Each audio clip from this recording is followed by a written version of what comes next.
Welcome, my fellow brothers, on Rural Hammer.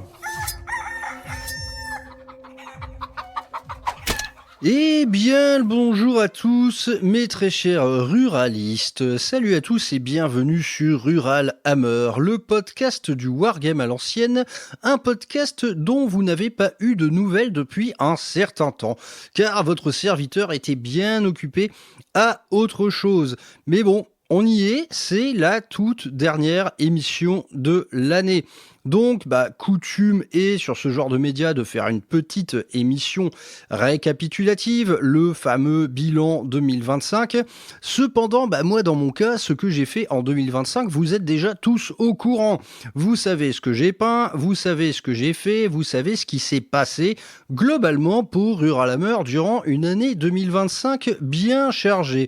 Eh bien, les hasards du planning font que cette période de fin d'année 2025 coïncide également avec mes 5 ans de hobby. 5 années déjà, 5 années seulement, suivant le point de vue. Bref, j'avais envie de vous proposer ici un nouvel épisode de Il était une fois mon hobby et à vrai dire, un épisode conclusif de cette rubrique. Il était une fois mon hobby, je vous ai retracé tout simplement en une dizaine d'émissions tout ce qui a fait ma vie de wargamer. Ça avait commencé au collège, ensuite on a parlé du lycée, on a ensuite parlé des petits jeux de niche durant la période étudiante, comme Inquisitor par exemple, puis naturellement du fameux Dark Age et des événements marquants suivant mes retrouvailles avec ce hobby, comme le Rural Hammer Fest, la peinture du Titan ou l'inénarrable pile de la honte ou pile du travail. Bref, aujourd'hui, à quelques jours près, d'ailleurs, je fête ces fameuses retrouvailles. 5 années de hobby. Donc plutôt que de vous faire une petite émission bilan de l'année, je vous fais une émission bilan de ces 5 dernières années. Quel a été finalement mon cheminement dans le hobby du 3e millénaire? En gros, le but de l'émission, c'est de comprendre comment ça a pu dégénérer à ce point. Comment en suis-je arrivé là? Comment suis-je devenu frère Maxou, désormais richissime CEO du plus grand podcast de France? Bref, il y a pas mal de trucs à dire. Je vous propose du coup de dérouler les événements de ces 5 dernières années. Bon, déjà, le résultat de ces 5 dernières années, c'est pile poil 5 grandes armées. Voilà, on est sur un chiffre rond, c'est tout à fait cool. La balance en temps de travail n'a absolument rien à voir d'une armée à l'autre. J'estime que les Blood Angels à eux seuls ont dû me prendre au moins la moitié de ces 5 ans en temps de travail. C'est une armée que j'ai mis énormément de temps à peindre. Bref, mais on en est là. On en est à 5 grandes armées full peintes et pas moins de 3 tables de jeu. Bon, de base, une chose est sûre, ce hobby retrouvé, il a été pour moi une véritable révélation et il s'est mis à résolument bousculer mon quotidien jusqu'à le réinventer complètement. À tel point, à vrai dire, que parfois, je me demande ce que je faisais avant le hobby. Franchement, pendant 20 années de ma vie, moi, musique et cinéma ont complètement peuplé mon quotidien, quoi. Je ne suis pas un cinéphile, je suis un cinévore, c'est-à-dire que j'en consommais énormément de toutes sortes, même si j'ai un goût naturellement pour le cinéma assez underground, mais parfois je me dis, putain, mais comment je faisais en fait pour meubler un quotidien entier juste avec ça, juste avec musique et cinéma, que je consomme toujours, certes, mais que je consomme bien moins qu'avant. Désormais, mon temps est précieux et ce temps, il sert principalement à peindre. Du coup, je l'économise un maximum, ce qui fait que globalement, j'évite en fait de plus en plus la curiosité. Allez, exemple très parlant, là récemment, il y a un nouveau Predator. Ça, je vais dire, le frère Maxou d'il y a 6-7 ans, il se serait jeté dessus. Maintenant, à vrai dire, la curiosité, je ne l'ai plus vraiment, surtout pour ce genre de produit, parce que là, on parle vraiment d'un produit.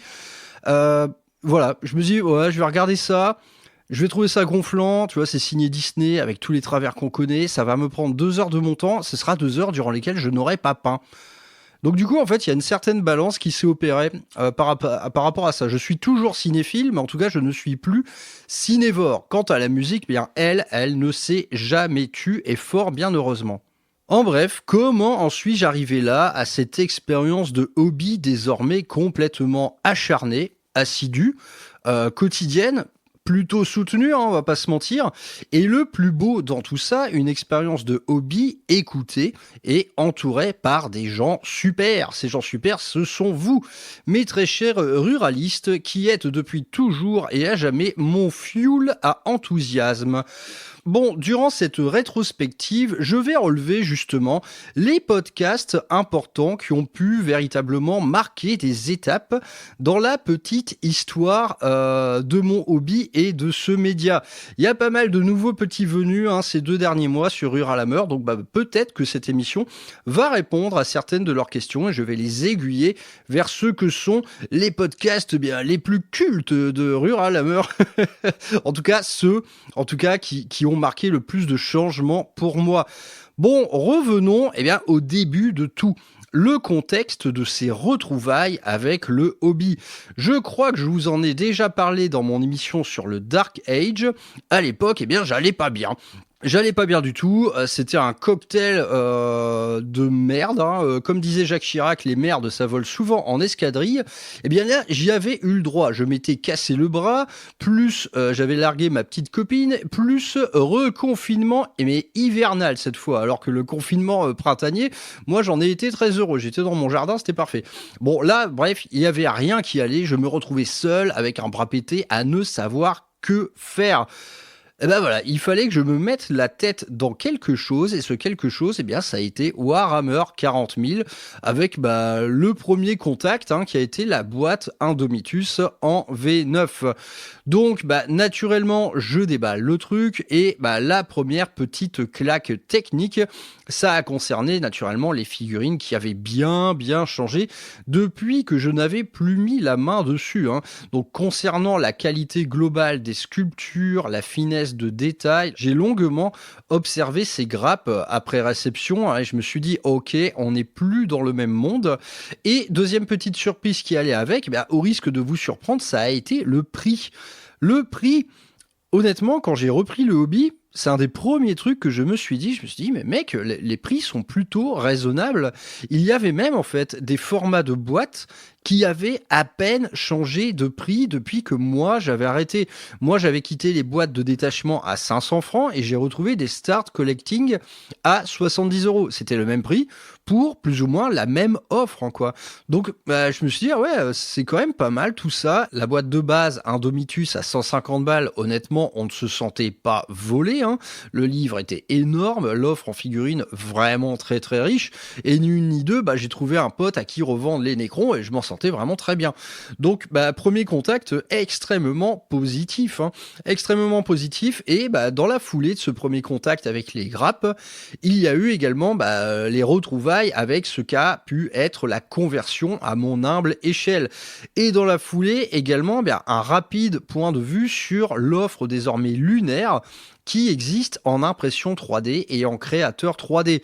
Bref, d'entrée, tout ça m'a mis le tournis et ni une ni deux, en fait, je me suis très vite remis à kit bâcher des Blood Angel, quoi. Je me suis mis à faire de la Death Company primarisée, à faire de la garde sanguinienne custom, à faire des vétérans Vanguard de mon propre cru. Tout ça, c'est allé assez rapidement et là, je me suis dit, mais en fait, c'est un réflexe que tu as toujours eu de faire ça, c'est juste que tu l'avais mis en pause pendant une bonne quinzaine d'années, mais t'es toujours bon à ce jeu-là, mon petit Maxou. Donc, retrouvailles, franchement, très enthousiasmante côté modélisme. Et la deuxième retrouvaille, naturellement, ça allait être avec la peinture. Une peinture que j'ai repris outillée de manière très très humble. Je n'avais qu'une petite gamme citadelle, quelques pinceaux et roulé jeunesse. Bon dès le début, on va pas se mentir, c'était une évidence totale. Mes premiers résultats étaient d'office très encourageants. Il y avait toute une partie, si vous voulez, qui qui ne posait même plus débat. Appliquer des couches de base, en fait, j'ai su le faire même après plus de 15 ans sans pratique. Et donc, comme j'ai vu que j'étais plutôt à l'aise avec tout ça, avec le maniement des shades, des encres, des layers et blablabla, je me suis quelque part directement mis en difficulté à vouloir faire mes couches de base façon zénithale. Donc en gros, c'est exactement le même exercice qu'on fait avec un aéro, sauf que moi, je me suis mis à le faire au pinceau suite au visionnage d'une vidéo de Trovarion Miniatures, qui s'était mis à peindre des Blood Angel. Bon, c'était une erreur. Avec le recul, c'était clairement une erreur parce que je m'inspirais de quelqu'un dont le niveau était sans commune mesure avec le mien. Le mec doit avoir 20 ans de pinceau au compteur. Mais je me suis quand même mis en difficulté dès le début. Le prix à payer de tout ça, c'était tout simplement un temps monstrueux par figurine. À l'époque, c'est simple, je devais frôler à peu près la dizaine d'heures, mais par figurine. C'est-à-dire qu'un bête Intercessors, j'allais le peindre en 7-8 heures, ce qui est énorme en vérité. Donc voilà, pour la recette, je prenais mon Mephiston Red, je commençais à creuser des ombres avec du Corn Red, voire du marron, tandis qu'ensuite j'allais de plus en plus vers la lumière avec la gamme layer traditionnelle de Game Workshop. Mais là, on était vraiment dans un exercice proche du glacis, ça n'en était pas à 100% en vérité. Mais quelque part, ce truc-là, je le regrette pas. Certes, ça m'a demandé un temps absolument monstrueux, c'est-à-dire que la première année de hobby, honnêtement, il n'y avait pas énormément de trucs sur table. Mais globalement, j'ai passé 1 an à peindre des Blood Angel avec cette méthode très laborieuse et une technique absolument pas adaptée à mon niveau. Donc si c'était clairement une erreur, c'était aussi le moment où jamais pour en commettre des erreurs. Donc à ce titre, je ne regrette pas vraiment, car aucune en fait de ces toutes premières figurines, enfin aucune de mes anciennes figurines Blood Angel fait vraiment pâle figure par rapport aux toutes récentes, y compris celles qui sont dérivées de techniques très évoluées à l'aérographe et tout. Honnêtement, quand je joue souvent en fait toutes mes figurines, c'est-à-dire des très vieilles, des modernes, etc. La cohérence, elle est cool, quoi. Elle est cool, donc il n'y a pas vraiment de... Honnêtement, je pense que la plupart des gars, par exemple, qui comme moi ont repris le hobby il y a 5 ans, je suis pas certain qu'ils sortent leur première figurine en mode cool, quoi, en fréquentant leur dernière production. Moi, je n'ai pas ce problème parce que dès le début, j'ai fait le mariole, en vérité. J'ai fait le mariole à vouloir peindre au-delà de ce que j'étais capable de faire. Donc, même si le résultat était forcément décevant par rapport au support vidéo dont je m'inspirais, le résultat, c'est que mon armée Blood Angel, honnêtement, elle a de la tronche dans son intégralité, quoi. Donc, pas vraiment de regret à ce niveau-là. Et naturellement, pendant que je commence à monter et à barbouiller, viennent également les premières expériences de jeu et les premières analyses de codex. Tout ceci a été pour moi véritablement enthousiasmant. Il y avait mon côté matheux qui s'est réveillé d'un coup, alors que ça faisait un moment qu'il ronflait. Et quel a été ce premier contact avec Warhammer 40 000 d'office, ça a été la surprise de la violence du jeu. Je m'en souviens très bien, mon premier tour 1, il avait consisté à perdre 2 escouades entières alors que j'étais encore derrière des murs. Donc, tu dis, ok, c'est comme ça, maintenant on peut se faire envoler des figues dès le début, comme ça, boum boum. Donc j'apprends quelque part les premiers gestes qui sauvent et je commence à m'adapter. Chose qui a eu lieu principalement via mes premiers pas dans les milieux associatifs. Et dans ces milieux associatifs, donc je me suis mis à fréquenter 2 voire 3 assos par moment. Et d'entrée de jeu, j'ai fait face en fait à des mécaniques, voire des comportements de jeu qui m'étaient absolument inconnus.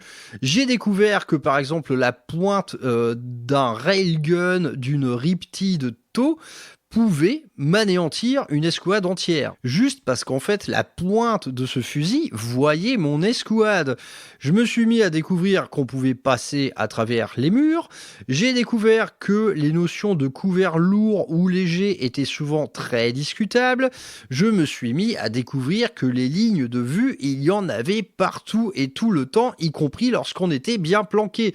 Il suffisait de voir un morceau de tank par une fenêtre pour pouvoir lui tirer dessus. Bon, Tout ça, on va pas se mentir, ça a été des découvertes assez désagréables pour ma part parce que on était dans l'abstraction la plus totale, quoi. Donc moi, j'ai eu du mal à m'adapter à ça, mais cependant, là, j'étais justement dans une période d'adaptation, donc il a bien fallu que je m'y plie parce que les règles sont les règles après tout. Et en coordination avec tout ça, je me rends compte que le profil des joueurs, il a au moins autant changé que le profil des règles. Je me suis mis à faire face à des joueurs globalement très bons, c'est-à-dire qui jouent à Warhammer 40 000 depuis longtemps, et qui sont tellement bons qu'ils m'ont l'air assez peu habitués à enlever leur propre figue. C'est-à-dire que quand tu commences à lui faire bobo, il commence à vouloir vérifier tes datasheets, il se dit « Ah, t'es sûr que t'as le droit à ça, blablabla ». D'innombrables fois, j'ai eu le droit à ce qu'on appelle un gros gotcha des familles. Tu cherches quelqu'un et ce quelqu'un n'a pas jugé utile de te prévenir que l'escouade que t'étais en train de charger avait un fight first ou un fight last, peu importe. Ah bon, t'étais pas au courant? Regarde, ton escouade meurt. Fais oh. C'est un peu rude ça, mec, et le jeu d'attention, toujours. Bref, Warhammer 40 000 avait tout simplement énormément changé. Le jeu, les joueurs, la manière même de jouer, tout avait changé. Et moi, dans tout ça, j'étais un piou-piou. Donc, il a fallu que je reprenne un petit peu dès le début. Donc, globalement, je commence à prendre le pli. Je commence à apprendre à jouer un peu comme eux. Donc, je commence à regarder des rapports de bataille. Le truc est au demeurant assez stimulant. Donc c'est comme ça que je découvre des chaînes comme French Wargame Studio ou Creative Wargame, mais également Planet Wargame. Bon, d'office, l'un me fait plus rêver que l'autre, mais bon, ça vous imaginez bien pourquoi. Bon, du coup, on en arrive à peu près au terme d'une première année de hobby. Une première année à l'issue de laquelle j'ai une belle armée Blood Angel, c'est déjà fort convenable. 2000 points assez rapidement rassemblés à un tarif assez avantageux. J'étais assez client de Wayland à l'époque. Il y avait moins d'emmerdements que maintenant depuis le Brexit. Wayland, ouais, ça valait vraiment le coup, quoi. Donc j'avais réuni ça assez rapidement, je l'avais peint assez rapidement aussi, malgré une méthode quand même assez laborieuse, mais néanmoins, c'était déjà en train de devenir un effort quotidien. Donc, au terme de cette première année, j'avais mes 2000 points de Blood Angel. Donc, c'était une armée assez fun, que j'avais conceptualisée avec beaucoup de Psyker et de Death Company, par exemple. J'aimais vraiment bien les jouer et globalement j'aimais bien ce que cette V9 me proposait en termes de mécanique.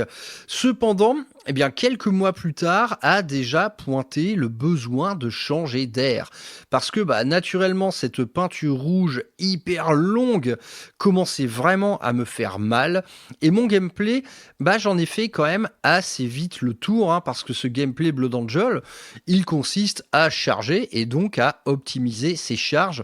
Ça s'arrête à peu près là. On pouvait trouver de l'originalité en jouant des trucs un peu particuliers. Moi, c'était dans le domaine psychique que je m'y retrouvais. J'aimais bien la discipline psychique sanguinienne et j'aimais bien faire des listes avec 2 ou 3 psychers, voire avec carrément le Librarian Dreadnought. Ça m'amusait beaucoup. Mais bon, voilà. J'avais quand même globalement déjà fait le tour en fait de ce gameplay Blood Angel. Je jouais pas mal en vérité à l'époque. Les rendez-vous associatifs c'était quasiment toutes les semaines. Donc j'étais quand même pas mal assidu en termes de jeu et du coup je l'ai vite appris ce jeu. Assez vite en fait je me suis mis à avoir globalement un bon niveau. Cependant, est venu entre-temps un coup de foudre. Le coup de foudre, ça a été la sortie du codex Drukhari en V9. Bon ni une ni deux, je me refais à faire une méga commande chez Wayland. Je monte, je conceptualise l'armée, je kiffe. Mais vous le savez, ce projet, je lui ai toujours coupé l'herbe sous le pied. Et je me suis mis à faire, de la Ravengard. Suite à la lecture, coup de cœur elle aussi, d'un codex V8 que j'avais chopé à 5 € sur une brocante. Le résultat de tout ça, c'est que j'ai déjà une pile de la honte, ou une pile de travail, c'est selon. Bref, les Drukhari, je me suis dit, ça va quand même être compliqué. En plus, à l'époque, le codex V9 était tellement turbo-pété que globalement, on avait envie de faire subir ça à ses adversaires. Je me suis dit, Ok, les Space Marines, je suis très loin d'en avoir fait le tour. Je vais monter une armée Ravenguard et le but de ce projet, c'est de n'avoir aucune unité en commun avec mon armée Blood Angel. Donc je me suis mis à prendre tout ce que j'avais pas en Blood Angel, donc principalement une grosse force Phobos avec les blindés qui vont avec, donc Tactical Warsuit, Impulsor, etc. Bref, une armée entière sans la moindre petite boîte en commun avec celle des Sanguiniens. Et donc l'exercice m'a beaucoup plu. À aucun moment, en fait, j'ai ressenti de lassitude par rapport à la peinture de Space Marine. Donc concernant la peinture de cette Ravenguard, ici, je me suis pas mal débarrassé d'enjeux. Ici, j'ai voulu faire tout simplement de la peinture Heavy Metal sans truc vraiment particulier. Là, le but, c'était tout simplement de gagner en précision et en technique via des gestes très très simples. Et donc, principalement du surlignage. Et des milliards de surlignages gris plus tard, eh bien, le fait est que je suis un bien meilleur peintre. J'ai gagné en technicité, en précision.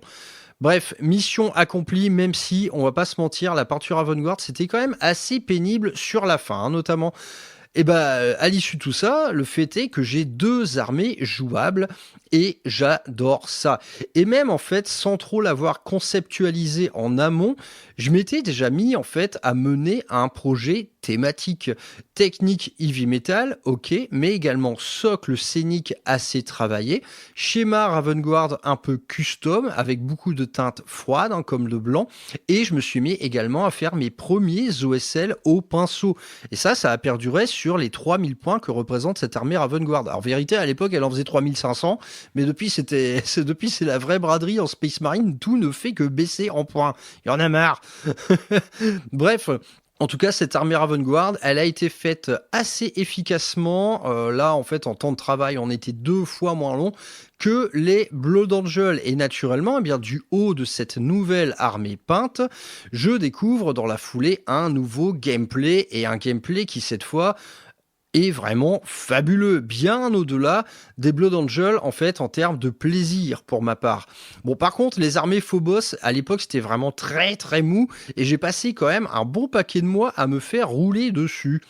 Mais globalement, gros kiff de joueur, cette Ravenguard en V9 à l'heure actuelle.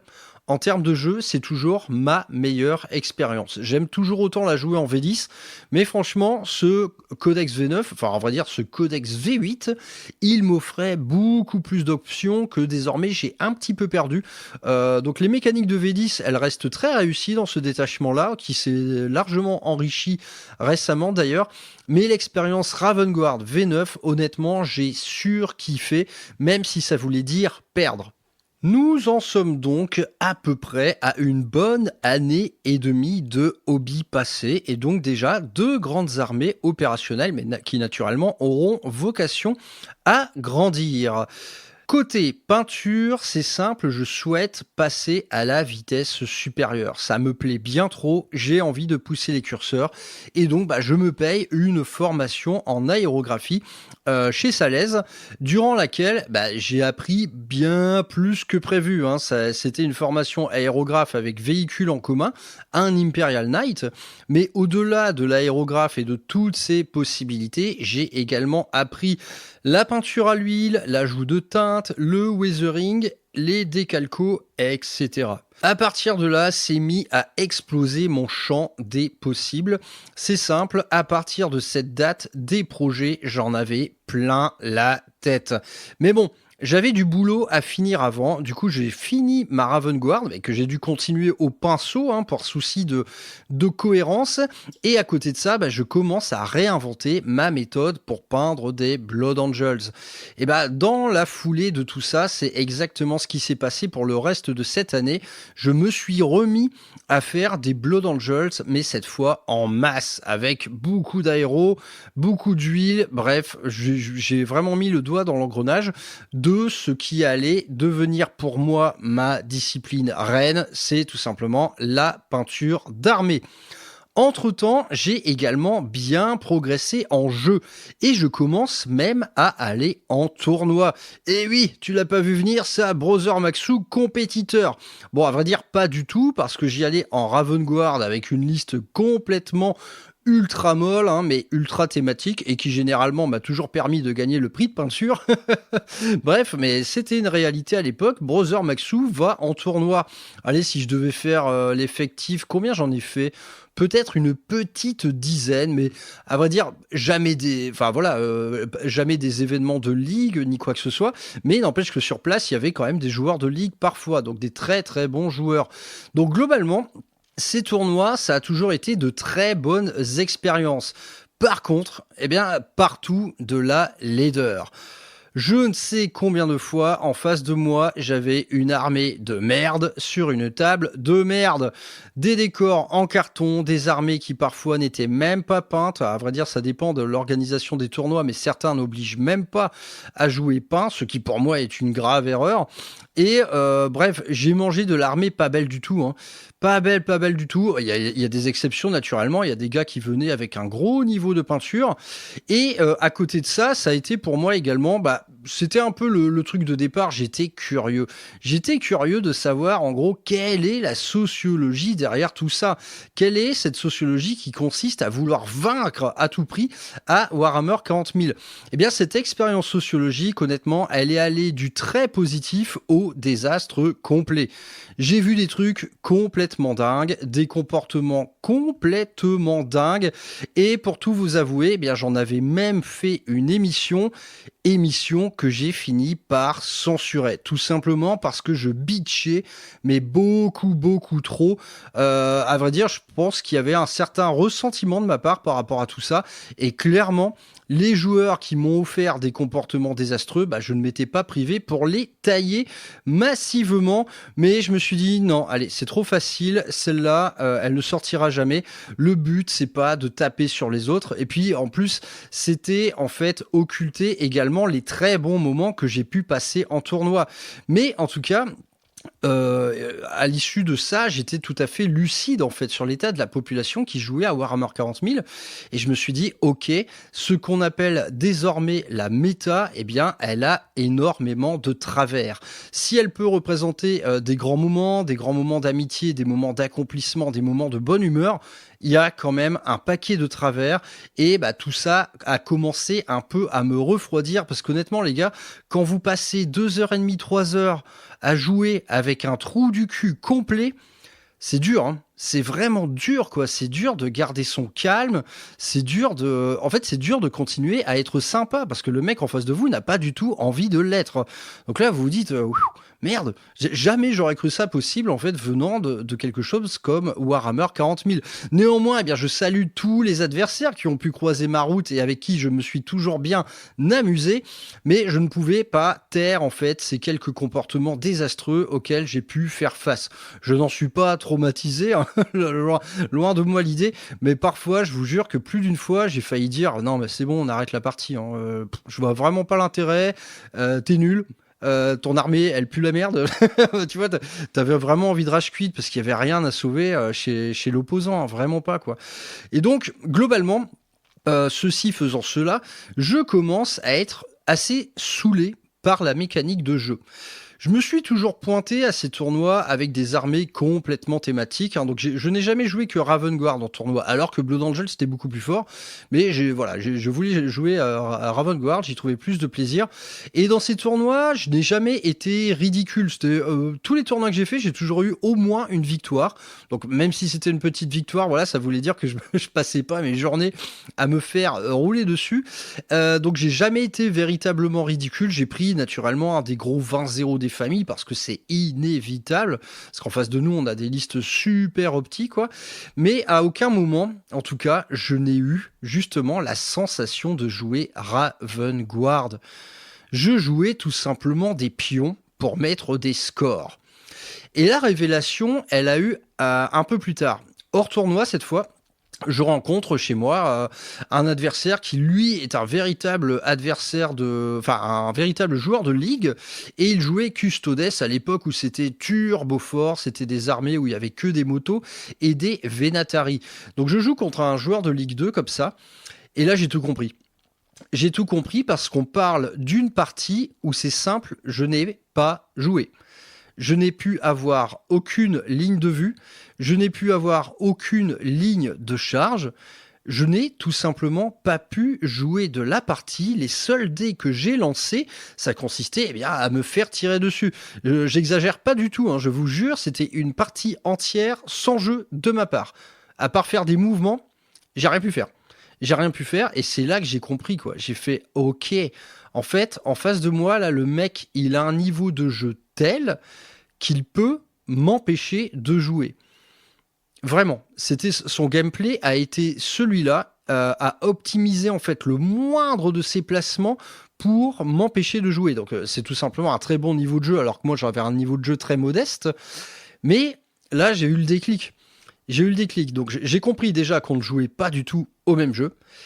Et à partir de là, je me suis dit, non mais en fait, ce jeu-là, je n'ai plus aucune envie de progresser là-dedans.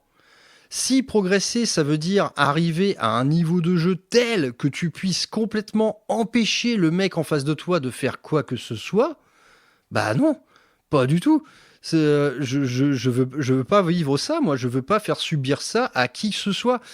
Et donc là, ça a été le déclic, je me suis dit non, tout ça en fait, je vais tout simplement le refuser. Et à partir de là, je me suis mis à jouer la rupture complète. C'est simple, je ne veux plus jouer comme ça et je veux retrouver le 40K beau, narratif et rigolard d'antan. Bref, il y a tout l'écosystème qui s'est effondré avec. C'est-à-dire que j'ai arrêté définitivement les contenus YouTube, rapport de bataille ou méta. Je vous avoue quoi, ça fait quoi maintenant ? Ça fait presque, pas loin de 3 ans que j'ai pas regardé un rapport de bataille sur YouTube. Néanmoins, un rapport de bataille, vous voyez ce dont je veux parler, du match play.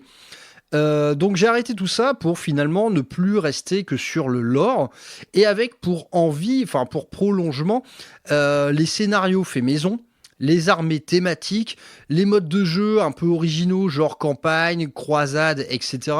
Bref, j'ai voulu tout simplement renouer avec le beau jeu. Et à partir de là, j'ai un peu quitté les domaines associatifs que je fréquentais à l'époque, tout en gardant un petit pied dedans, naturellement. Et je me suis mis plutôt à fouiller les campagnes à la recherche de gens comme moi, qui voulaient jouer un peu à l'ancienne. Et là, les gars, ça a été un succès, parce que j'ai retourné la campagne vexinoise. Et j'ai trouvé tout le monde, j'ai trouvé Manu, Cédric, Chris, Rudy, Lucas, Sylvain, William, Tony, tout ce petit monde. Il y a une vraie petite team vexinoise qui s'est montée autour, quelque part, de cette envie de refaire du jeu un peu détendu. Donc à partir de là, je me suis mis à inviter des gens chez moi régulièrement plutôt que d'aller en association. Le problème, c'est que désormais, moi, j'avais quand même plutôt un bon niveau de jeu. Évidemment, je m'étais frotté à des véritables tueurs, donc ça forge pas mal tout ce qui a trait un peu à la micro-gestion ou tout simplement le placement. Donc j'avais un bon niveau de jeu. C'était pas toujours le cas de mes adversaires et malgré quelquefois mes vœux de non-optimisation, certaines parties elles vont être quand même de véritables carnages, de véritables pelotons d'exécution. Je me souviens de ma première partie contre Chris et ses orques. J'étais en Ravengard, c'est simple, j'ai eu 2 phases de tir entière, je l'ai pulvérisé alors qu'on jouait avec des règles un peu réadaptées et tout. Donc j'ai vite compris que, vouloir jouer narratif, ça ne va pas suffire. Il va falloir également réadapter le jeu à cet exercice particulier. Bon, néanmoins, à l'issue de cette phase, j'avais plein de copains à la campagne et c'était cool. Quelque part, là sont les premières fondations de ce qui allait devenir Rural Hammer, clairement.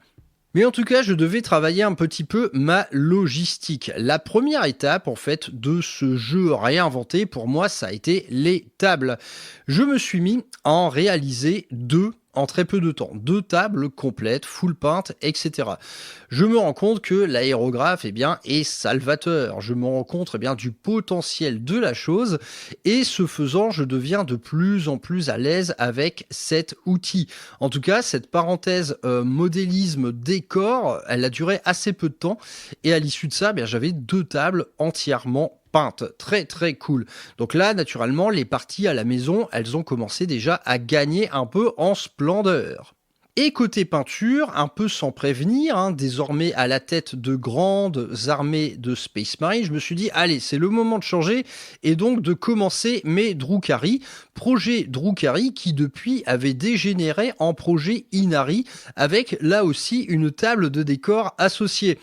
Bon bah ni une ni deux, je me suis mis à faire des custos. Achat complètement... je sais même plus en fait ce qui m'a décidé à faire des custos. En tout cas, j'avais une idée de peinture thématique. Et là, naturellement, le grand thème de cette peinture thématique, ça allait être le métal. Donc, comment on peint du métallique, comment on l'enrichit avec de l'ajout de teintes. Et c'était également le moment pour moi de signer mes premiers vrais OSL à l'aérographe à échelle industrielle, c'est-à-dire sur une armée entière. Donc en aéro, ça progresse fort et ça progresse bien. Cette armée custo, elle est quand même assez conséquente et je l'ai faite en un gros trimestre, il me semble. 3 ou 4 mois, j'avais 3000 points de custo avec plein de trucs, des dreadnoughts, avec même pas mal d'alliés. Bref, tout va bien côté peinture. Les custos, ça se fait vite. La méthode Blood Angel, elle devient de plus en plus pointue, de plus en plus technique. Dans tout ça, il y a deux choses qui vont devenir des composantes primordiales de mon exercice du hobby. Ce sont d'une part la méthode et d'autre part la peinture thématique.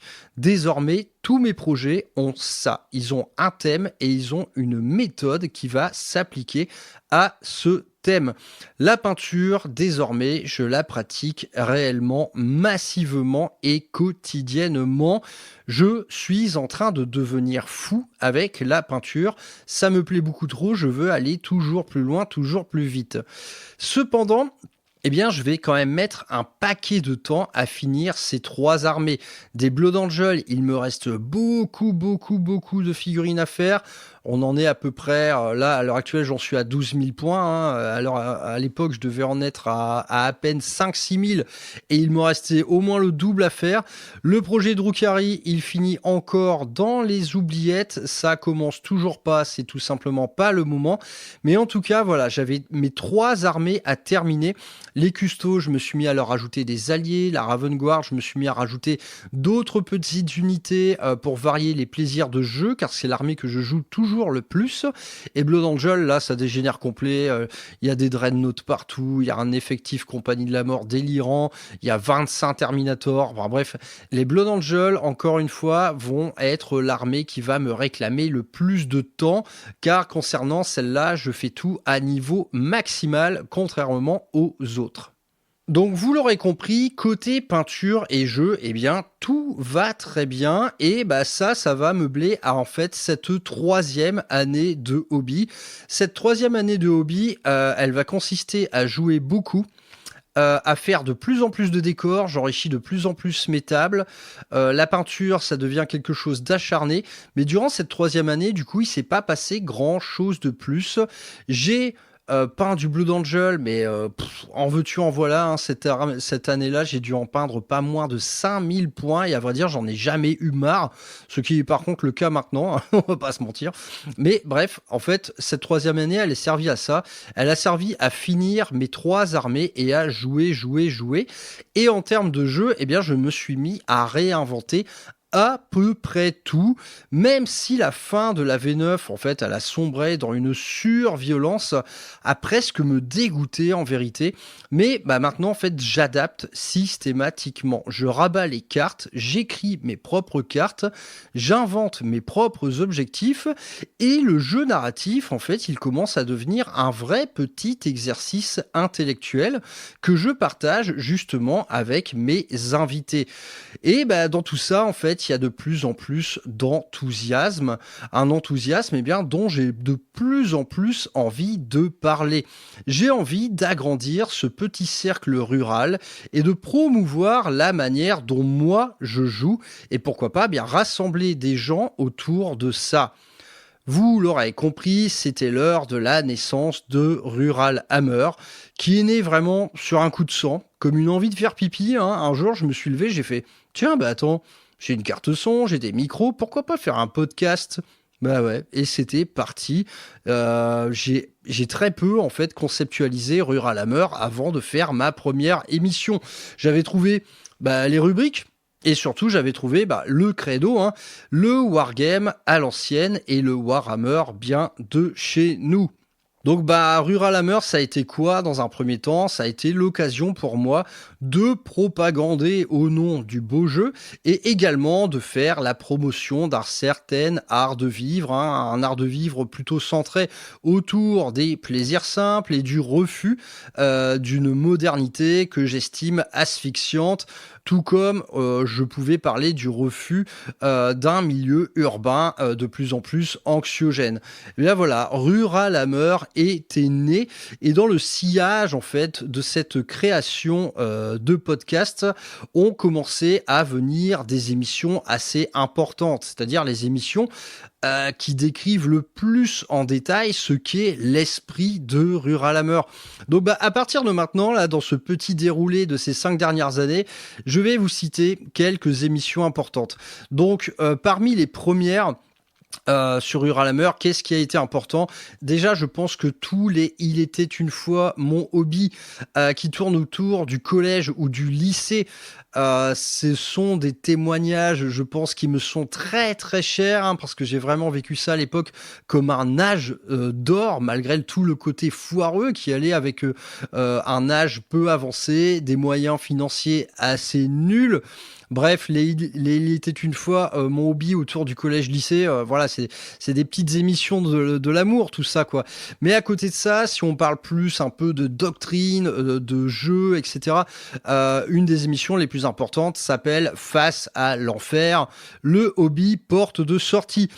Une petite fable urbaine. Et je pense qu'à l'heure actuelle, c'est tout simplement l'émission qui vous décrit le plus ce qu'est l'esprit de Rural Hammer. Donc si vous l'avez loupé, n'hésitez pas. Rural Hammer face à l'enfer, le hobby porte de sortie. Et dans la foulée de tout ça, il y a également eu mes premières émissions qui vous décrivaient en détail comment je conçois le jeu. Donc là, il y a eu la métastase, naturellement, où je vous parle de ce qu'est la méta, pourquoi elle existe, pourquoi elle est suivie et pourquoi, pour ma part, je lutte contre. Également, dans la foulée, une émission comme Make Match Play Great Again, où je vous disais, je vous expliquais comment on pouvait réenchanter un peu le match play, hein, avec des petits objectifs maison, par exemple. Et une dernière émission que j'avais appelée le Wargame dramatique, qui consistait à recréer du drame, de l'enjeu et de l'émotion autour d'une table. Bref, tout ça, ce sont, à mon sens, toujours, je pense, les émissions les plus importantes du podcast en termes d'esprit global. Et si je dois parler en fait du reste du contenu, donc voilà, je vais pas vous refaire le détail de toutes les rubriques du podcast, hein, mais ce contenu, il y a eu quand même un choix assez décisif de ma part. C'est que ce contenu, il va tracer une ligne claire entre la manière dont moi je joue et la manière dont tout le monde joue actuellement. Donc ça, j'en avais conscience dès le début. On partait sur un contenu assez peu consensuel et donc du contenu qui aura jamais vocation à rameuter les foules. Et puis il y a eu toujours également une certaine volonté de ma part de vous rentrer un peu dans le lard, quoi. C'est-à-dire que de pointer du doigt ce que pouvaient être parfois certains comportements de jeu. Donc on est sur des propos en fait qui j'ai toujours dit qu'en fait Rural Hammer était méta compatible et c'est une réalité parce que je pratique encore de temps en temps le bon vieux match play bien bourrin, mais clairement j'ai quand même tracé une ligne entre ce que moi je considère être le beau jeu et la manière dont c'est représenté partout ailleurs sur YouTube. Donc contenu peu consensuel, j'en avais conscience et à vrai dire j'en suis très content comme ça. Et puis une volonté également de bousculer un petit peu les gens, hein, y compris même dans un cadre plus sociétal. J'ai pu tenir en fait des propos parfois assez bourrins, mais en général que j'assume définitivement parce que ce regard que je porte sur la société, je l'ai forgé en fait par ma propre expérience, c'est-à-dire ma sociologie dont j'aime bien vous parler de temps en temps, elle est la mienne et naturellement vous n'êtes pas obligé de la partager, mais ma sociologie je la porte en fait comme un étendard quoi, c'est-à-dire que ma sociologie elle vient des bistrots, elle vient des chantiers, elle vient des salles de concert, des studios de post-production, des salons d'artisans, des labos de techniciens, des routes de France que j'ai longuement sillonnées à moto et naturellement d'amitié vieille de plus de 30 ans. C'est-à-dire que contrairement aux sociologues des universités, qui sont de plus en plus, je trouve, a-t-on vraiment besoin d'eux à une échelle pareille? Je ne pense pas. C'est-à-dire que contrairement à ces énergumènes, moi, si vous voulez, les quartiers populaires et les gens au sens global, je les connais, hein. J'ai jamais fait de jeu en ligne, j'ai jamais streamé, j'ai jamais été tout seul dans ma bulle. Toute ma vie, j'étais dehors. C'est-à-dire que les gens, je les connais. Donc j'estime que je suis plutôt bien placé pour en parler. Parce que j'ai toujours vécu auprès d'eux. C'est-à-dire, si on prend un grand concept qu'on entend partout sur les plateaux, comme le vivre ensemble, eh bien, moi, mon vivre ensemble, il vient de tout ça. Il vient pas des plateaux télé, ni des universités. Donc, malgré tout, j'ai pu avoir quelques haters, parce que c'est le jeu. Je ne prends pas de pincettes pour vous parler. Et dès lors qu'on rentre un peu dans la gueule des gens et qu'on expose, en fait, ses opinions publiquement, les haters arrivent. Bon, je vais pas vous mentir, ils ont été assez peu nombreux et pour la plupart, en général, la plupart des critiques qu'on a pu me faire, elles ont toujours consisté à me prêter des intentions que je n'ai jamais eues. Il y a très très peu d'exceptions en vérité. Un très bon exemple, ça a été par exemple l'émission sur les piou-piou.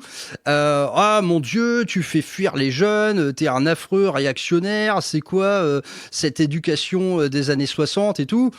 Oui, de toute façon, ma pensée réactionnaire, je l'assume clairement, elle peut être pour moi complètement vertueuse, constructive, parce que voilà, recréer de la beauté dans un monde que j'estime devenu moche, de facto, c'est être réactionnaire, et c'est tout à fait cohérent avec ce que je peux faire au quotidien, et pas seulement dans le domaine de la figurine.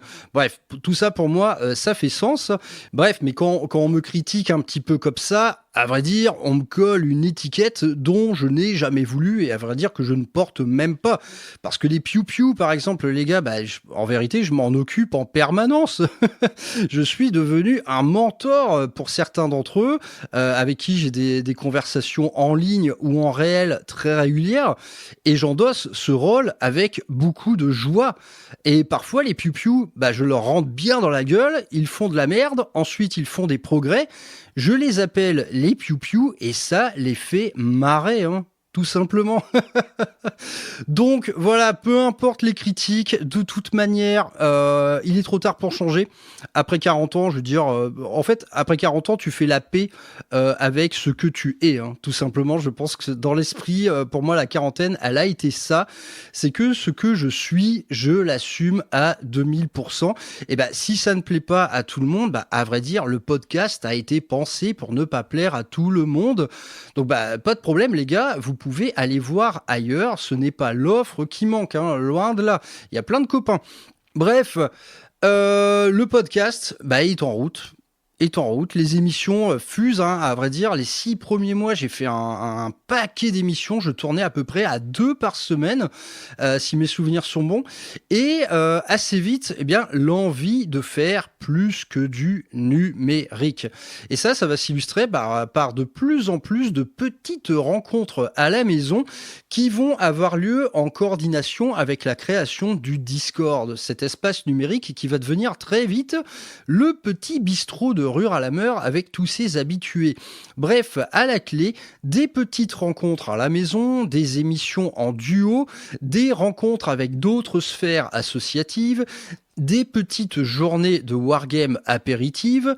À vrai dire, c'est le début d'une micro-société que j'estime, que j'admire, que j'ai envie de garder à mes côtés pour aller plus haut et plus loin.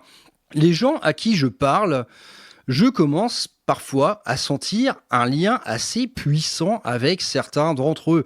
Certains m'écoutent dans leur tracteur, dans les vignes, dans des ateliers où on travaille le bois, la pierre, en cuisine, en train, en bord de mer, certains même avec leurs enfants ou avec leurs nanas, certains autres pendant des moments très difficiles, pendant des moments de doute, pendant des moments où, en fait, les gens vont m'écrire et vont attendre quelque chose de ma part, un mot sympa, quelque chose de gentil. Bref, très vite, je me rends compte que c'est un peu en train de m'échapper tout ça, mais à vrai dire, pour mon plus grand plaisir, je sens de plus en plus d'humains derrière tout ça. Derrière ces émissions, il y a de plus en plus d'humains qui se profilent.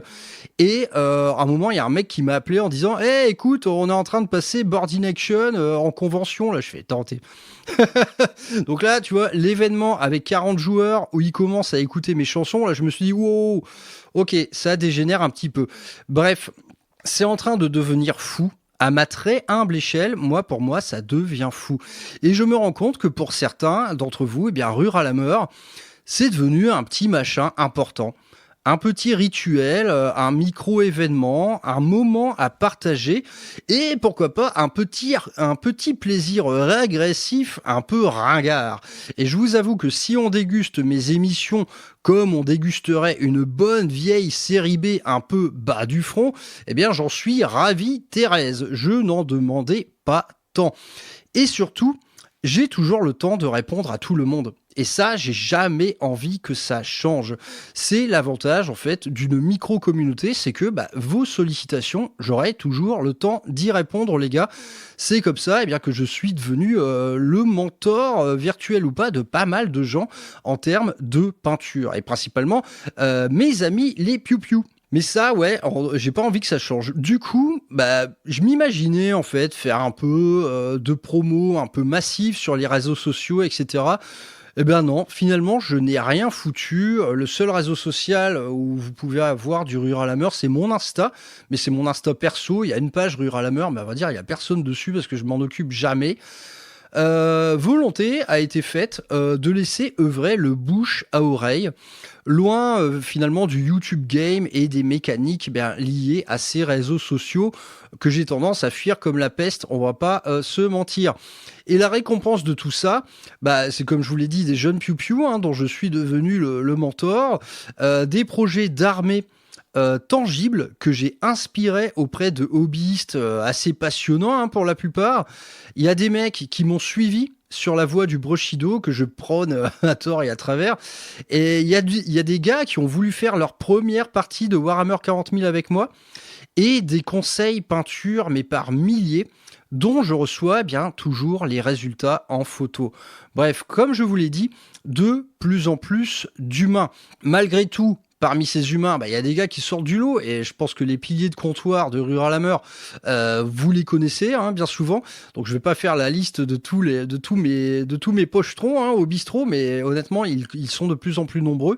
Même si on va pas se mentir, la communauté réellement agissante sur Rural Hammer, elle dépasse pas 50 gars. Il y a beaucoup de spectateurs, mais finalement en termes d'acteurs, c'est-à-dire quand je dis acteurs, c'est quoi? C'est les gars qui parlent des événements, qui donnent des idées pour l'assaut, qui ont des exercices de peinture hyper réguliers. Ça, vous êtes pas si nombreux que ça, les mecs. Mais à venir, tant mieux. Moi, ce côté un peu micro-brasserie, ça me plaît tout à fait. Et parmi ces humains, naturellement, il y a eu des rencontres qui sont faites avec d'autres représentants médiatiques. Donc, on a croisé quand même pas mal de monde via Rural Hammer, que ce soit en ligne ou en vrai. Donc, il y a eu Nono le Nurgling, il y a eu Thibaut, naturellement, du Land Rider, avec qui on s'est pas mal croisé cette année d'ailleurs.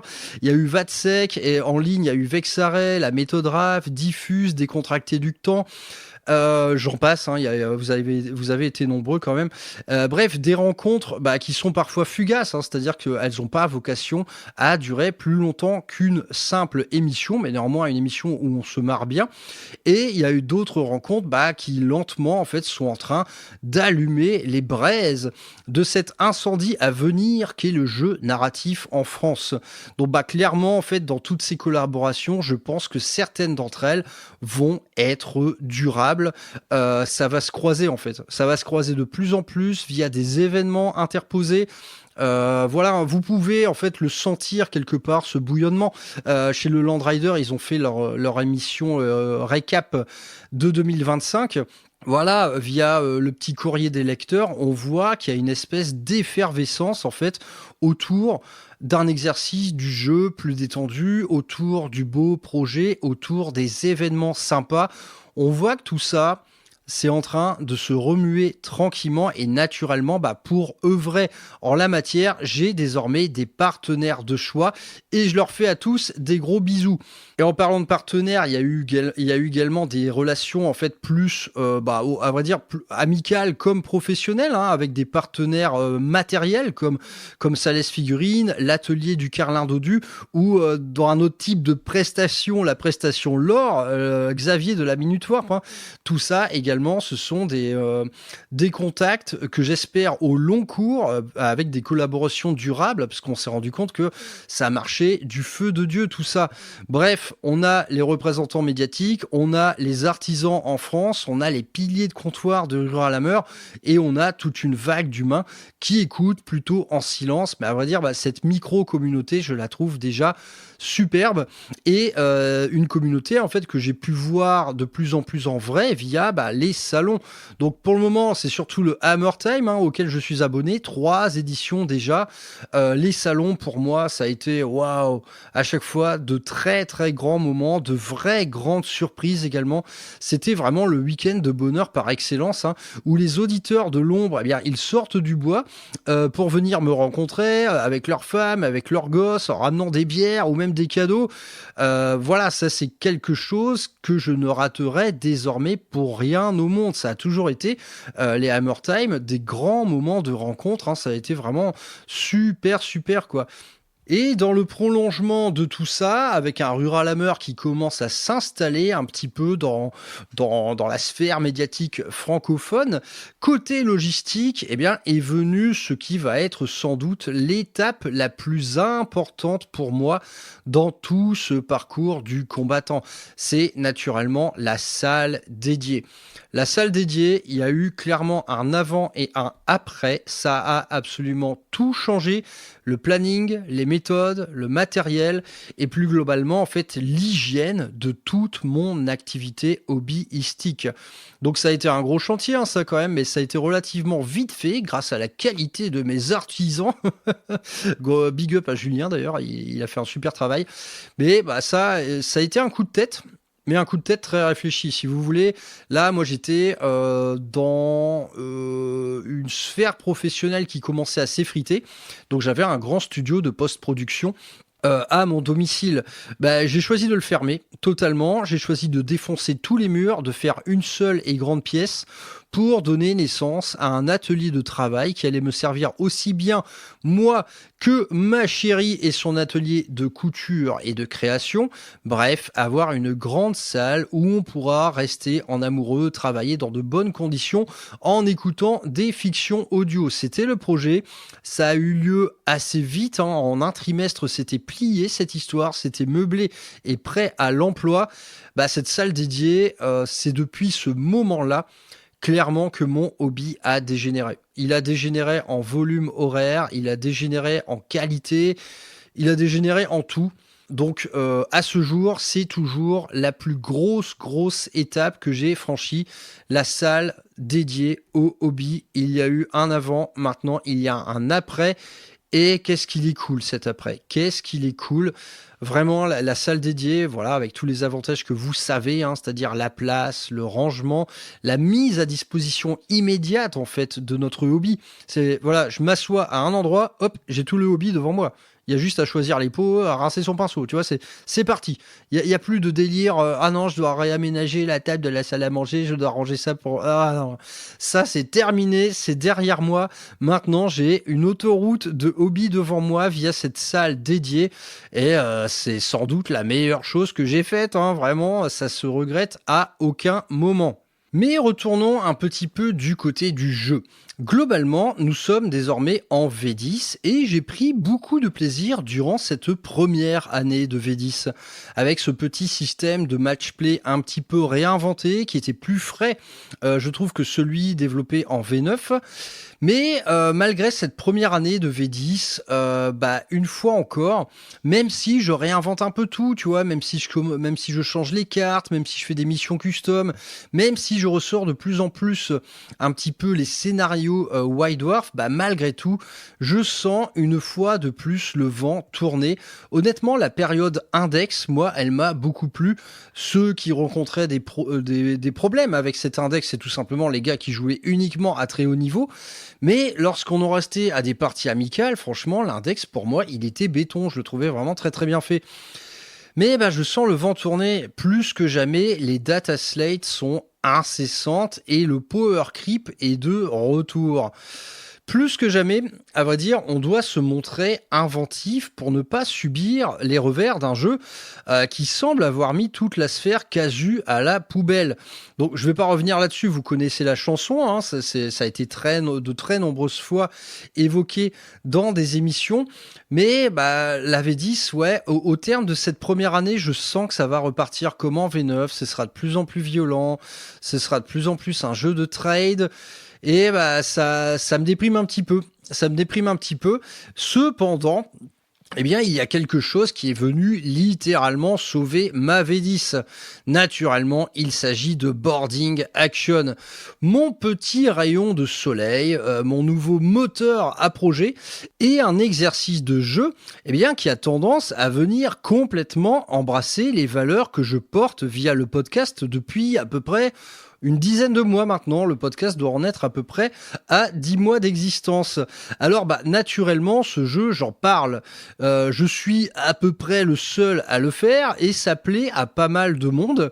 Et à l'heure actuelle, c'est toujours en fait mon premier choix dès lors qu'il faille se faire un petit 40K détendu, quoi. Et je suis même très loin d'en avoir exploré toutes les subtilités.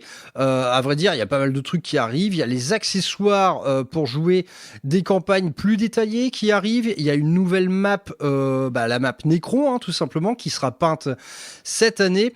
Et la confirmation récente, que oui, le projet multitable, c'est totalement l'avenir en ce qui concerne les petits événements narratifs de Ruralhammer, comme a pu me le prouver récemment le professeur KO via une réunion Tupperwarp dont nous reparlerons très très bientôt. Mais bref, Boarding Action, à ce jour, je pense que c'est encore le plus gros cap franchi par Ruralhammer en fait en termes de promotion. Avoir parlé de ce mode de jeu, ça m'a ramené en fait beaucoup de gens à l'époque, mais beaucoup de gens qui naturellement n'ont que le jeu narratif en tête.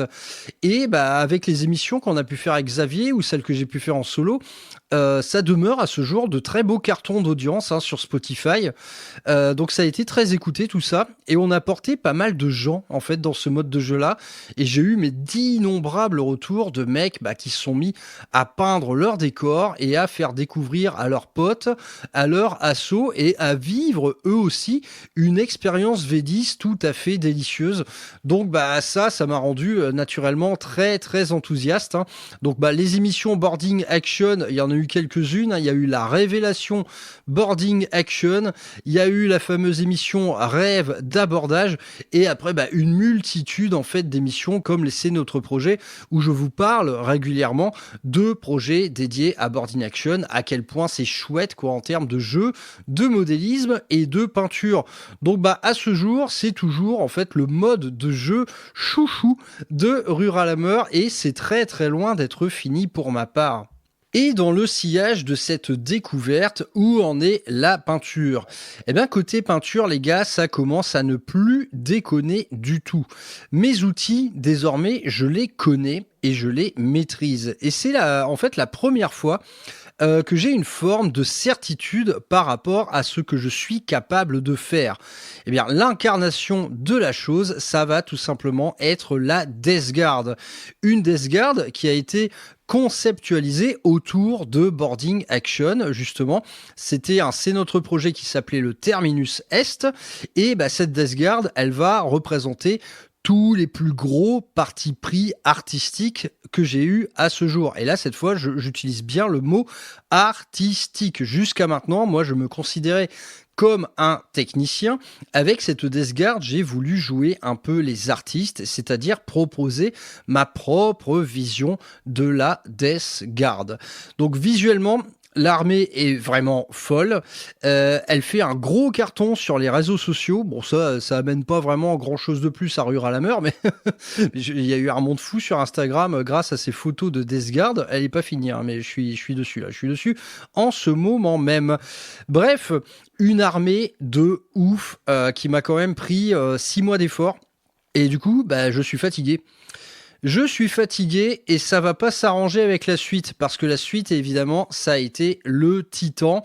Bon, émission assez récente qui s'appelait Amour Titanic, mais ce qui fait de 2025 une année qui ne sera pas de tout repos.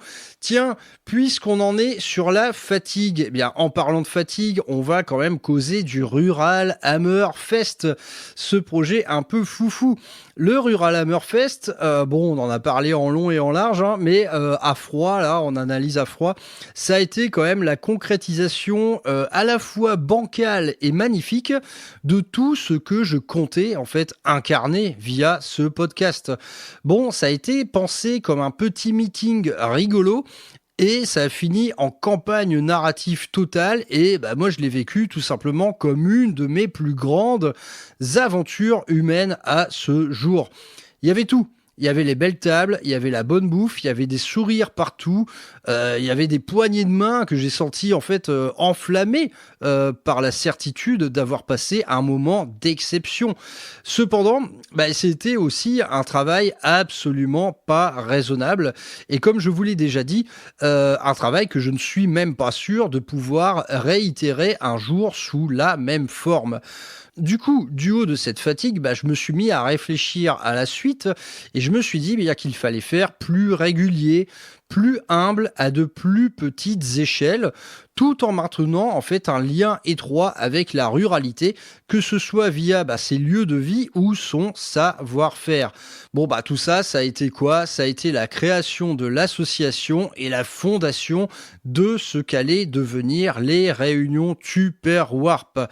Néanmoins, si vous voulez un regard sur ce qu'a été le Rural Hammer Fest, donc les collègues en ont parlé, il y a eu des podcasts chez Nono le Nörgling et chez Landrider. Ma petite émission à moi concernant le Rural Hammer Fest s'appelait On a fait un truc important. Et si vous voulez creuser véritablement dans ce qu'est une véritable campagne narrative, avec Xavier, on a fait 2 émissions dans la rubrique lore qui s'intitule La campagne des Rubia. Donc 2 très longues émissions en duo qui vous expliquent absolument tout ce qu'a été le Rural Hammer Fest, mais d'un point de vue de la narration et du jeu. En gros, on écrit une histoire, cette histoire, comment on la crée une fois sur table. Bon, on en est du coup cette année, à cet été, je crée l'association et je crée les réunions Tupperwarp qui vont être la suite logique de ce Rural Hammerfest. Donc l'association, les événements qui vont avec, les collaborations, les adhésions et les lieux à trouver, les partenaires avec qui négocier. Une fois de plus, c'est un gros champ des possibles qui s'ouvre devant moi. Et ce nouveau terrain de jeu, vous n'en avez eu jusqu'à maintenant qu'un très petit aperçu, parce qu'on en est à 4 réunions Tupperwarp faites depuis septembre. Donc c'est assez régulier, septembre, octobre, novembre, décembre, 4 mois, 4 réunions Tupperwarp. Mais en fait, la plupart des choses sont encore à venir. Mais en vérité, en seulement 4 mois d'existence, le concept, il est déjà solide.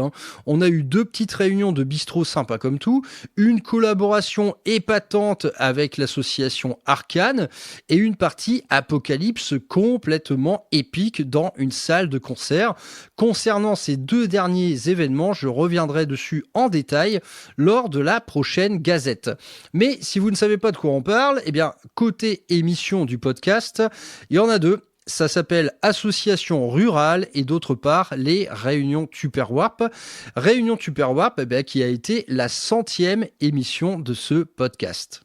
Bon, revenons une énième fois du côté du jeu. Pour ma part, c'est une fin de cycle 40K, hein. Je pense que c'est le cas d'à peu près tout le monde, parce que tout simplement, toutes les craintes précédemment émises ont eu lieu.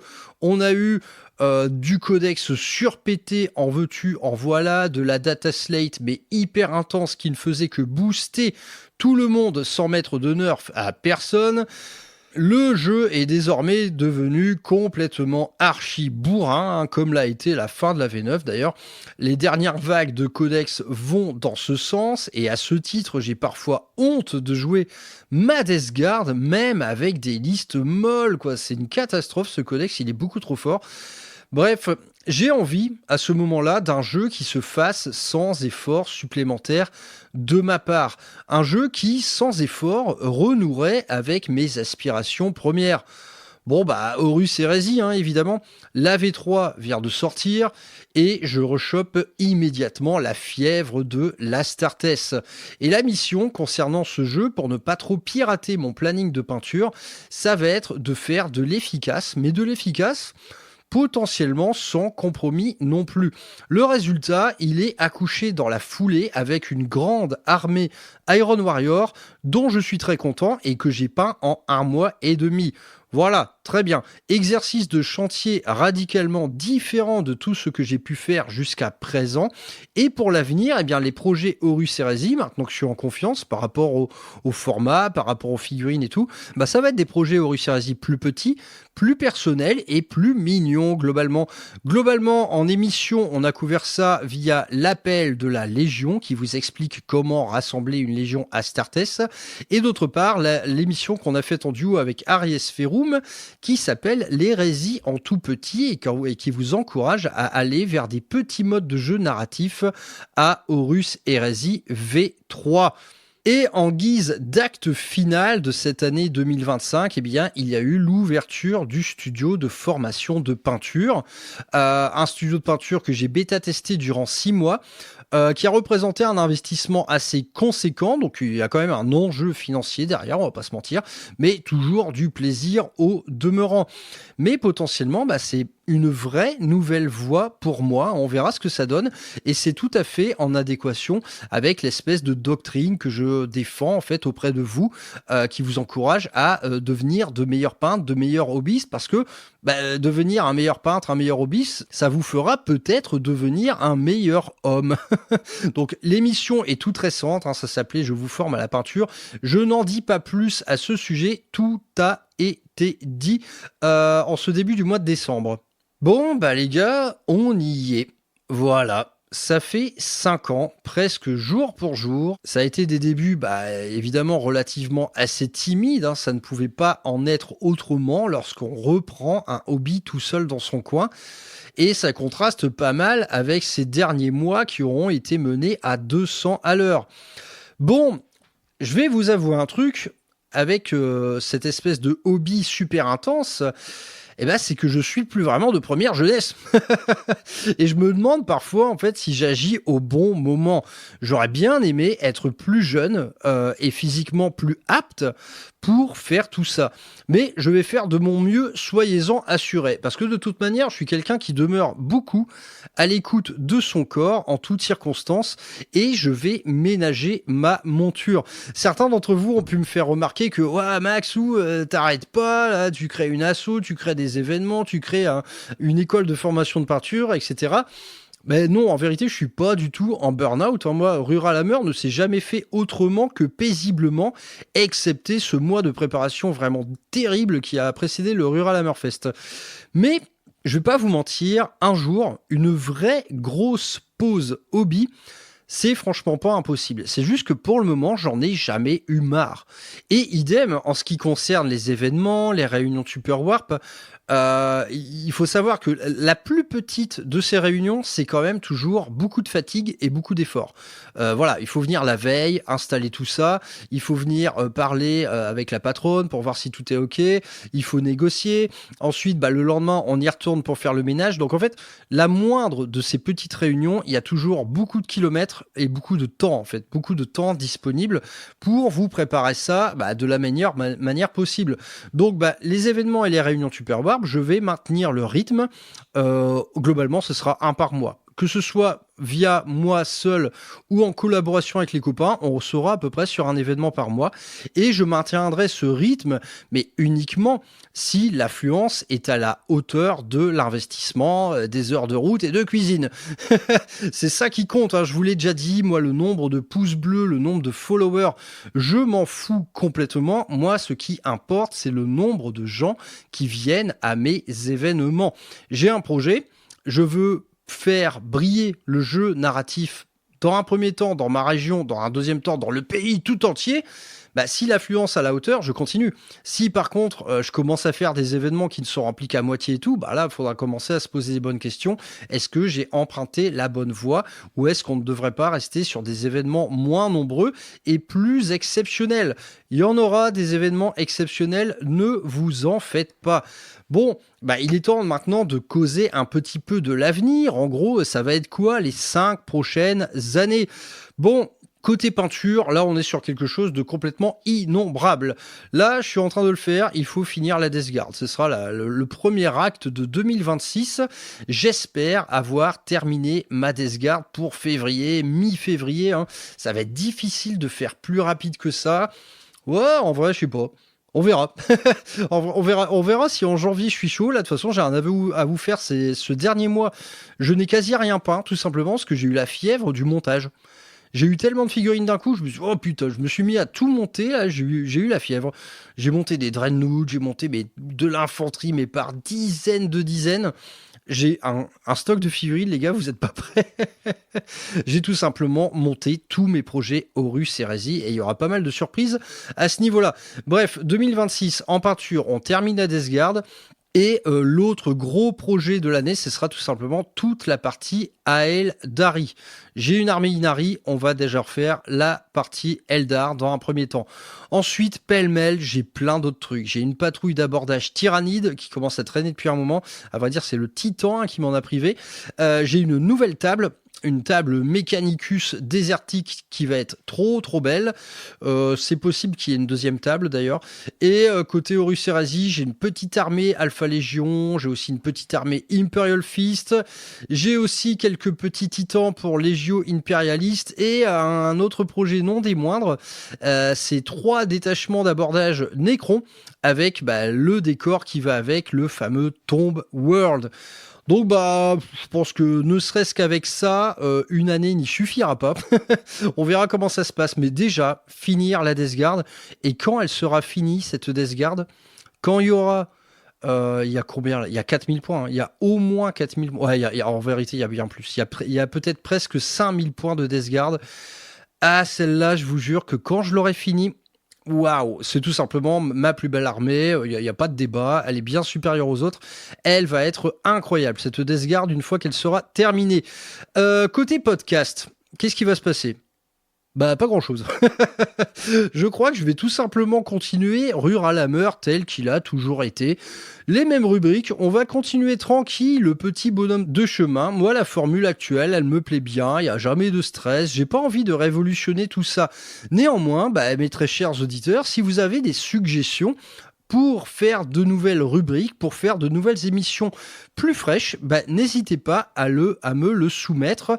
Si j'ai une nouveauté à proposer pour cette année 2026 concernant Rural Hammer, c'est qu'il y aura beaucoup plus d'émissions de lore. Voilà, j'en dis pas plus, il y aura beaucoup plus de lore qu'avant.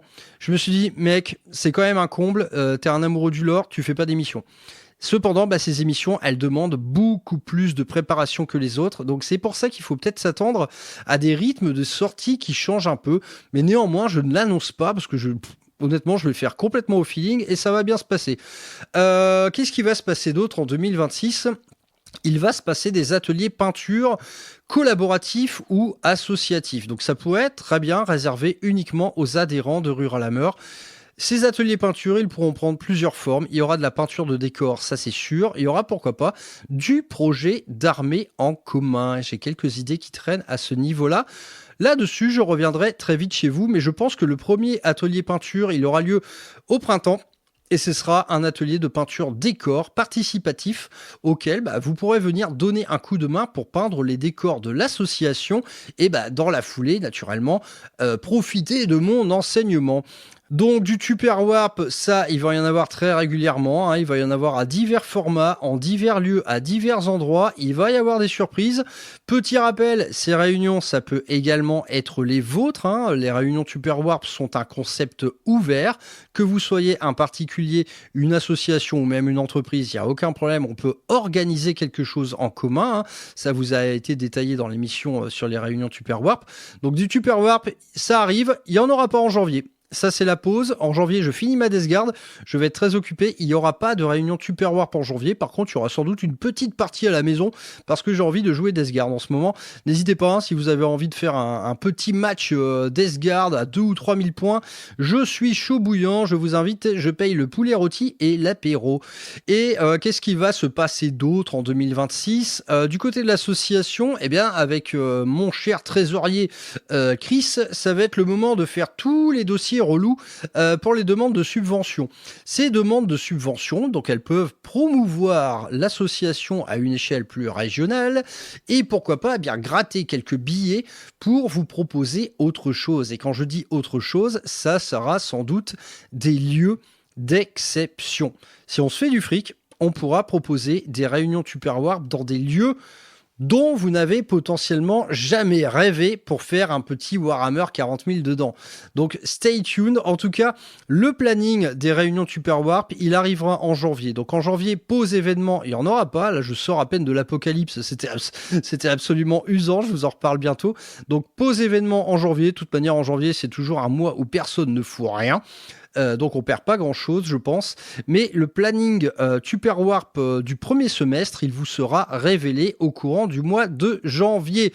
Et à côté de ça, il y a évidemment l'énigmatique nouvelle édition du Rural Hammerfest qui paraît encore très lointaine. Ce sera pas au premier semestre, ça c'est une certitude. Bon, il y a plein d'autres trucs en cours. D'une part, le merchandising, tout le monde me saoule pour avoir des t-shirts Rural Hammer. Faudra bien que je m'y colle un jour. Et également le format vidéo sur lequel je suis toujours en suspens. À vrai dire, j'ai besoin d'appui matériel ici. Ça fait longtemps que je m'exerce au montage, mais je fais ça sur un petit laptop. Et je me rends compte que ça le fait pas du tout. Ça le fait pas du tout en matière d'espace de stockage, en matière de praticité. Si je veux vraiment faire du montage vidéo, c'est simple, il me faut une tour. Et évidemment, une tour, maintenant, ça coûte une fortune parce que la RAM a explosé pour je ne sais quelle raison. Je m'en fous, je ne comprends rien. Si vous avez une tour qui traîne, n'hésitez pas. Je vais la toper chez Emmaüs, ma tour, je le sens bien. C'est vrai que pour l'instant, j'ai pas vraiment de fric pour ça et je me dis que pour faire du montage vidéo, ça va être difficile de se passer d'une machine dédiée en vérité. Bref, ça, je vous en dis pas plus sur ce que seront les formats vidéo de Rural Hammer. Ça ira pas beaucoup plus loin pour le moment. Pour l'instant, c'est juste de la théorie. Je ne préfère ne rien promettre à cette heure, mais sachez néanmoins que j'essaye de m'y employer. Bon, on y est. On y est. Il y a eu tellement de choses sur ces 5 dernières années. Purée. Il y a eu moult accomplissements, il y a eu moult rencontres, même innombrables côté rencontres. Il y a eu des grands chantiers entamés qui sont encore en devenir. À vrai dire, il y a de quoi être ému un petit peu. Quand j'y repense, finalement, le podcast, naturellement, il prend la plus grande partie de ces 5 ans, même s'il n'en a que 2. Mais c'est vrai que Rural Hammer aura véritablement fait dégénérer mon expérience de hobby. Mais j'ai envie de dire pour le meilleur, quoi. Moi, je reprends quand vous voulez 5 ans de plus comme ça, si tant est que mon corps suive. Mais ça a été fabuleux, ce chemin accompli avec vous, mes très chers auditeurs, ça a été fabuleux. Le moindre échange avec vous est toujours très très satisfaisant. Le moindre de vos témoignages, parfois ça me touche en plein cœur, quoi. Quand on se rencontre en vrai, c'est encore mieux. Quand on partage autour d'une table, quand on partage des tricks de peinture, mais c'est tellement cool. C'est tellement cool parce que j'ai commencé tout seul dans mon coin sur ma table de salle à manger. Désormais, je suis entouré par vous tous et vous me suivez tous jusqu'à mes événements et tout ça, c'est très porteur. Il y a une véritable énergie positive autour de tout ça. Il y a des valeurs humaines par milliers. Moi, en fait, ça m'a complètement fait sortir de ma grotte, tout ça. J'ai rencontré des gens que je pense je n'aurais jamais pu rencontrer de par ma propre initiative. Si vous voulez, on s'entoure souvent en fait de gens qui sont un peu comme nous. Là, en fait, me frotter à vous, mes très chers ruralistes, ça m'a permis de rencontrer un tas de profils différents. Et on est tous de sensibilités différentes. Et c'est vrai que quand on regarde les médias, on a l'impression que parfois on est tellement en fait pas matrixé, mais on est bien souvent en fait renvoyé à des images complètement polarisées de nous-mêmes. C'est noir ou blanc, tu vois, c'est gauche et droite, c'est facho, écolo, c'est bobo, c'est etc. Tu vois, c'est boomer, je sais pas. On vit dans une société qui nous colle tous des étiquettes. Moi là en fait, parmi vous tous là que j'ai pu rencontrer, je n'ai rencontré que des personnalités complexes en vérité. Bien plus complexes que ce qu'on veut nous faire croire dans les discours, dans les représentations médiatiques. Vous êtes une richesse, en fait, tous autant que vous êtes. Vous êtes des personnalités complexes, vous êtes des personnalités profondes. Pour certains d'entre vous, vous êtes même carrément des créatures spirituelles, quoi. Et c'est... Moi, en fait, parler avec vous, mais ça m'a fait un bien. Ça m'a fait un bien fou, quoi. Je renoue quelque part avec un certain optimisme par rapport à un optimisme par rapport à la société, par rapport à tout ce qui m'entoure. En fait, vous tous là, vous m'avez fait un bien fou.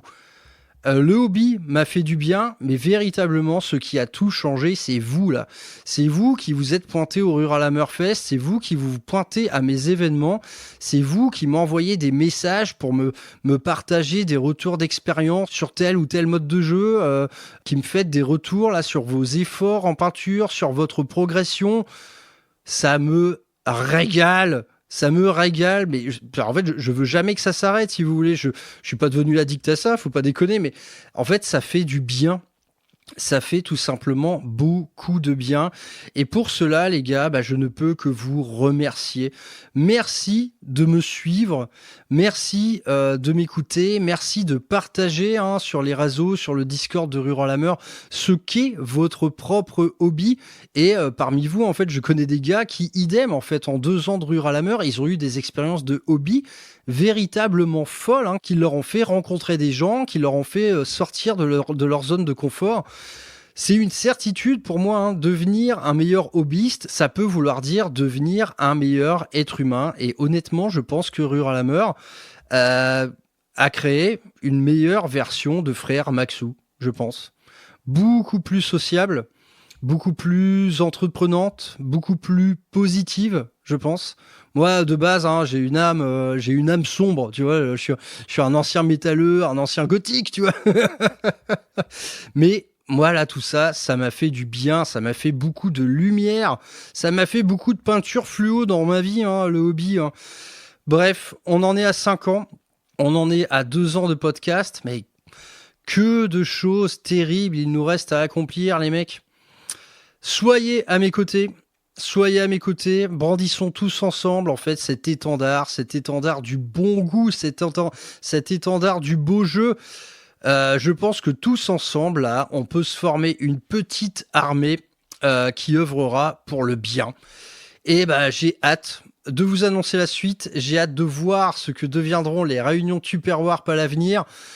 Côté podcast, n'hésitez pas à me dire si vous avez des nouvelles idées à me soumettre, mais il y aura plus de lore, c'est une certitude.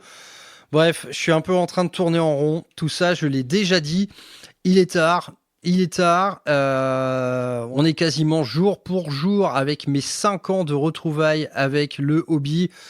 Ah là là, mais que de belles retrouvailles ça a été. Et là je vois le truc 5 ans plus tard, mais oh là là, mais je suis tout ému, c'est trop bien les mecs, changez rien. Moi, de toute façon, je suis une créature qui change peu. Donc, Rural Hammer continuera à être ce qu'il a toujours été. Je ne vous trahirai pas à faire des sponsors abjects, soyez-en certains. Rural Hammer va tranquillement continuer son petit bonhomme de chemin. Et ce chemin, je compte bien le faire avec vous, mes très chers amis ruralistes. Je vous embrasse, je vous souhaite le meilleur pour cette toute fin d'année. Dans la foulée, je peux vous souhaiter également une année 2026 pleine de succès, pleine d'amour, pleine d'accomplissements. Voilà, soyez enthousiastes par rapport au futur, tout simplement parce que le futur, c'est à nous de le créer dans le hobby et dans tout le reste. Portez-vous bien les loups, je vous retrouve très bientôt en 2026 pour de nouvelles émissions pas piquées des hannetons. Des bisous, à bientôt.